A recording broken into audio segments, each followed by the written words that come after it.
What's up mga idol, magandang araw po at syempre welcome back to my channel. So ayan, for today's video mga idol ay gumala nga pala ako niyan sa mall dito sa Saudi Arabia. At syempre pagbaba ko nga pala ng taxi mga idol ay may nakita akong tindahan ng mga tsokolate. Kaya naman dali-dali akong bumaba at pumasok ako saglit. At syempre nag-video na rin ako para may pang content ako.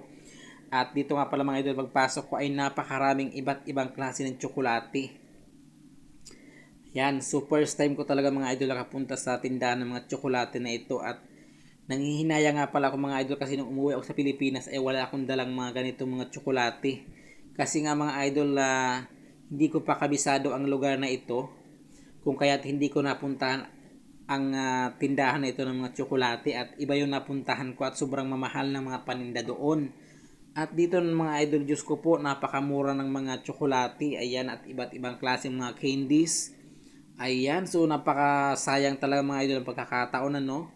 Kasi kung napuntahan ko ito dati ay talagang syempre umuwi ako ng maraming pasalubong ng mga tsokolate. Kung kaya't grabe ang panghinayang ko. Tingnan mga idol, napakamura lang ng mga tsokolate na ito oh. At lalong-lalo na yung mga maliliit na tsokolate, napakamura talaga mga idol, promise. At syempre, kaunti nga lang pala yung dala ko na tsokolate lang ako umuwi ng Pilipinas mga idol, kasi nga napakamahal ng napuntahan kong tindahan. Ayan, kung makita nyo mga idol, ang tsokolate na ito ay 24 piraso ay nasa ano lang siya, Diyos ko po, napakamura. Ayan, at ito ng mga idol, akala ko nga ito ay red wine, yung pala ay juice. Juice lang pala siya mga idol. At sabi ko nga, makabili nga ako at matikman. At sabi ng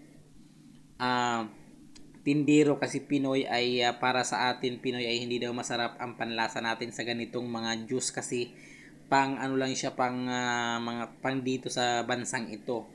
So pangunahing inumin talaga ng mga taga reto yung mga juice na yan. Pero sa atin sa Pinoy, dahil Pinoy tayo, kakaiba daw yung panlasa natin.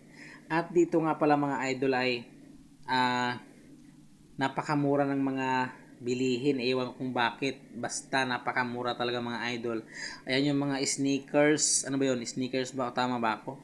Ay napakamura lang din yung mga idol. At pupunta nga pala tayo doon sa mga kinilo-kilo na mga tsokolate, dahil napakamura ng 1 kilo ng chocolate na ito mga idol. At talagang ito nga pala grabe talagang panghinayang ko, dahil hindi ko ito napuntahan dati nung ako yung umuwi ng Pilipinas. At ito nga mga idol, tingnan nyo ang 1 kilo ng mga maliliit na candies at tsokolate na ito.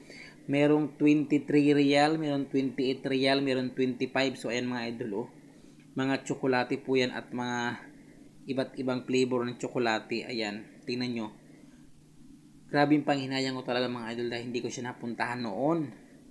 Ayan, so sana marami sana akong pasalubong sa mga kapitbahay ko ng mga bata nung ako'y umuwi. Kaya lang hindi ko talaga ito napuntahan noon, pero promise pag uwi ko dadala talaga ako ng 5 kilong ganitong mga tsokolate at mga candies para pasalubong sa mga bata.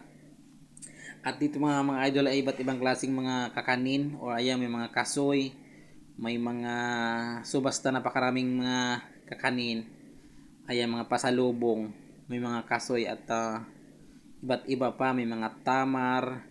And dito mga idol, ang mga tamar ay iba't ibang kulay, iba't ibang klase naman, at siyempre iba't ibang lasa. At 13 real lang nga pala siya mga idol. Ayan. Kaya naman, thank you for watching po sa panonood nyo ng aking video hanggang sa matapos.